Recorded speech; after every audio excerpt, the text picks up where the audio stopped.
এই বাড়িগুলোর ভেতরটা কেমন যেন রহস্যময়। পা রাখলেই গা ছমছমে এক শিহরণ জেগে ওঠে।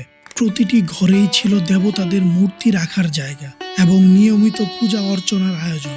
এই যে ছোট ছোট স্পেস দেখা যাচ্ছে, এখানেই সে সময়ে দেবতাদের মূর্তি রাখা হতো। এটি সেই সময়ের ধনী বণিকদের মধ্যে অন্যতম একজনের বাড়ি। বিশাল এই অট্টালিকার সামনের ছোট ছোট ঘরগুলোতে একসময় ছিল সুসজ্জিত পূজার মণ্ডপ ও মন্দির।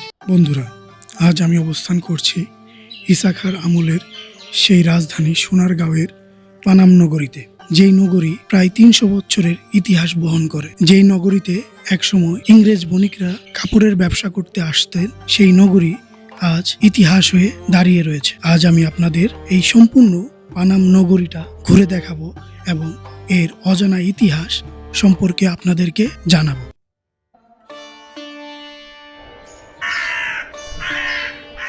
পৃথিবীতে এমন কিছু জায়গা আছে যেখানে পা রাখলে মনে হয় ঘড়ির কাঁটা উল্টো দিকে ঘুরতে শুরু করেছে। ঢাকা থেকে মাত্র ঘণ্টাখানেকের দূরত্বে দাঁড়িয়ে আছে এক মৃত শহর।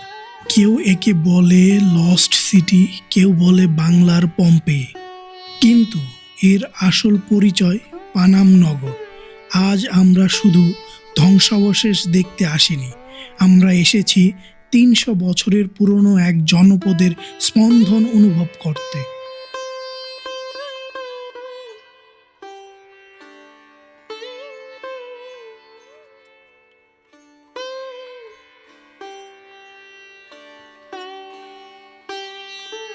কেন এই সরু রাস্তাটাই বাংলার ইতিহাসের কেন্দ্রবিন্দু হয়ে উঠেছিল?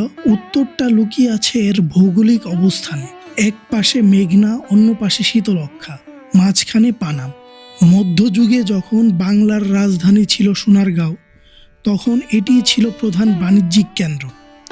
সুলতানি আমল থেকে মুঘল আমল, এমনকি ১২ ভূঁইয়ার নেতা ইসাখার রাজকার্যের প্রধান সাক্ষী এই পানাম নগর। পুরো পানাম নগরী মূলত একটি দীর্ঘ রাস্তার দুই ধারে সাজানো। বর্তমানে এখানে ৫২টি ঐতিহাসিক ভবন টিকে আছে, উত্তরে ৩১টি আর দক্ষিণে ২১টি। এখানকার প্রতিটি ভবনই যেন এক একটি গল্প। নগরের পাশ দিয়ে বয়ে চলা এই খাল দুটি যেমন ছিল সৌন্দর্যের, তেমনি নিরাপত্তার প্রতীক। প্রতিটি বাড়িতেই ছিল নিজস্ব কূপ, সুপ্রশস্ত দেয়াল এবং বিচারালয় কিংবা নাচঘরের মতো বিশেষ কক্ষ। এখন বর্তমানে ৩ থেকে ৪টি কূপের মতো দৃশ্যমান, যেগুলোর উপরে লোহার বেষ্টনী দিয়ে নিরাপত্তায় ঘেরা। ভেতরে পানি নেই, সংরক্ষণের অভাবে নষ্ট হয়ে গেছে। ভিতরে জমা আছে পলিথিন ও বোতলের টুকরো। শীতলক্ষ্যা আর মেঘনা দিয়ে বিলেত থেকে আসতো বিলাতি থান কাপড়, আর এখান থেকে জাহাজ বোঝাই হয়ে যেত জগৎ বিখ্যাত মসলিন। ইস্ট ইন্ডিয়া কোম্পানির বাণিজ্যিক কার্যক্রম শুরু হলে এখানে ইউরোপীয় স্থাপত্য রীতির ছোঁয়া লাগে, ফলে গড়ে ওঠে এক অনন্য মিশ্র শিল্পশৈলী, যেখানে মুঘল আর ইউরোপীয় কারুকার্য মিলেমিশে একাকার হয়ে গেছে।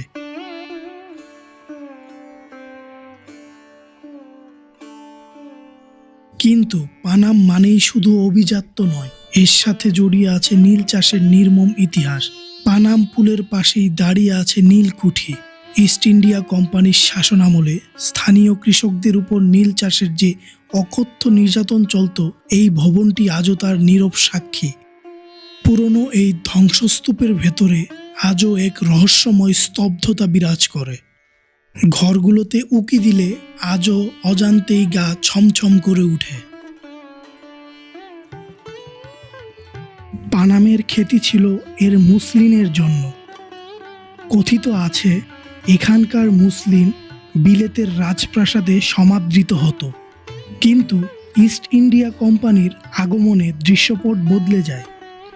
তাঁতিদের হাতের বদলে রাজত্ব শুরু হয় নীলকরদের চাবুকের। পানাম শুধু একটি শহর নয়, এটি ছিল বিভিন্ন ধর্মের সহাবস্থানের কেন্দ্র। এখানে যেমন আছে বিশাল বিশাল মঠ, তেমনি আছে প্রাচীন মসজিদ। স্থানীয়রা বলেন, রাতের আধারে আজও নাকি এই জীর্ণ শীর্ণ অট্টালিকাগুলো থেকে নূপুরের শব্দ আর ঘোড়ার খুরের শব্দ পাওয়া যায়। সত্যি হোক বা গল্প, এই জনশ্রুতিগুলোই পানামকে করে তুলেছে এক নতুন রহস্যময়ের কেন্দ্র। এই কূপটা হয়তো তেমন বেশি দিন আগে পরিত্যক্ত হয়নি। কূপের গায়ের রং আর পারিপার্শ্বিক অবস্থা দেখে মনে হয় আগেরগুলোর চেয়ে এটার জীবনকাল বেশ বেশিই ছিল। এই কুয়োগুলোই পানাম নগরের একমাত্র বিশুদ্ধ পানির উৎস ছিল। এই নগরটি কেন এত সুন্দর? কারণ এর স্থাপত্য। আপনি এখানে একই সাথে ইউরোপীয় রেনেসা, মুঘল অভিজাত্য এবং স্থানীয় বাংলার ছাপ পাবেন। এই স্টাইলকে বলা হয় ইন্দো সারাসেনিক রীতি। ভবনের থাম বা পিলারের ভিক্টোরিয়ান আমলের ছোঁয়া আর মেঝের মোজাইকে দেখা যায় পারস্যের প্রভাব। প্রতিটি ঘরেই ছিল দেবতাদের মূর্তি রাখার জায়গা এবং নিয়মিত পূজা অর্চনার আয়োজন। এই যে দেওয়ালের যে খালি স্পেসগুলো, এখানেই দেবতাদের মূর্তি রাখা হতো।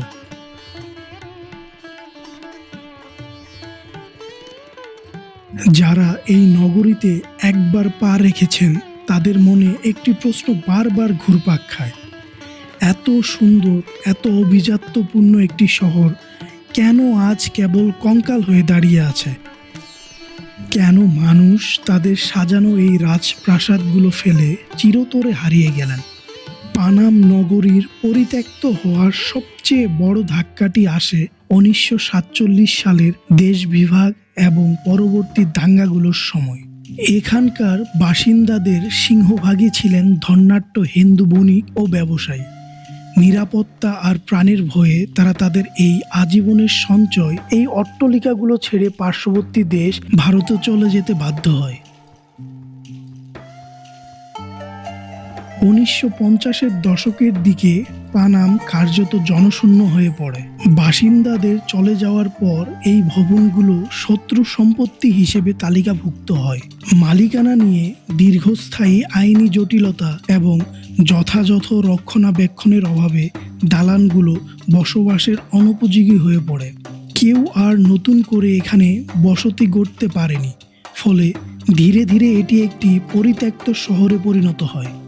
বাণিজ্যিক পতন, সাম্প্রদায়িক অস্থিরতা আর রাষ্ট্রীয় আইনি বেড়াজালে বন্দী হয়ে পানাম নগরী আজ শুধুই ধ্বংসাবশেষ। এটি পৃথিবীর 100টি ধ্বংসপ্রায় ঐতিহাসিক শহরের একটি। বিশাল এই অট্টালিকাগুলোর সামনের ছোট ছোট ঘরগুলোতে একসময় ছিল সুসজ্জিত পূজা মণ্ডপ ও মন্দির।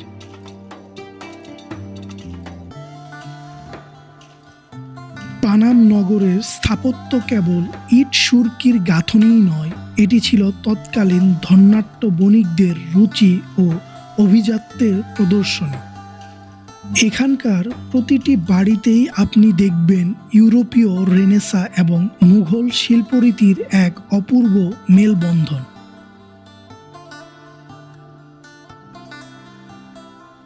পানাম নগরীর অট্টালিকাগুলোর মধ্যে অন্যতম এবং সবচেয়ে আলোচিত হল এই কাশীনাথ ভবন।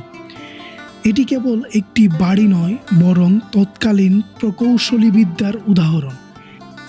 এই ভবনের বিশাল স্তম্ভ বা পিলারগুলো সরাসরি ভিক্টোরিয়ান আমলের স্থাপত্যের কথা মনে করিয়ে দেয়। ভবনের জানালার উপরের খিলান এবং দেয়ালে থাকা টেরাকোটার রঙিন কাচের কারুকাজ আজও দর্শককে মুগ্ধ করে। অন্যান্য বাড়ির মতো এখানেও ছিল নিজস্ব ইদারা বা কূপ এবং পানি সরবরাহের জন্য নিখুঁত ব্যবস্থা। ধারণা করা হয় এই বিশাল ভবনগুলিতে বণিক পরিবারের সদস্যরা এবং তাদের সহকারীরা একসাথে থাকতেন, যা ভবনগুলির বিশালত্ব থেকেই বোঝা যায়।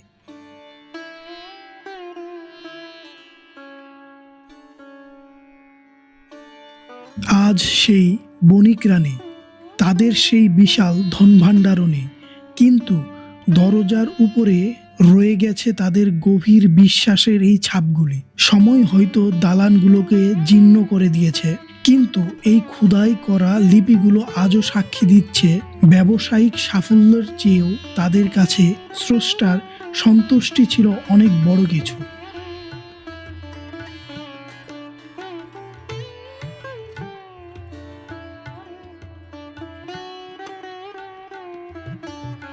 আজকের পানাম নগরী হয়তো মৃত, কিন্তু এর প্রতিটি নোনাধরা ইট আমাদের এক গৌরবময় এবং ট্র্যাজেডিক গল্পের কথা বলে। আমাদের দায়িত্ব এই হারিয়ে যাওয়া ঐতিহ্যকে আগলে রাখা, যেন আগামীর প্রজন্ম জানতে পারে আমাদের এই বাংলার বুকেই একসময় ছিল পৃথিবীর অন্যতম শ্রেষ্ঠ এবং আকর্ষণীয় এই নগরী।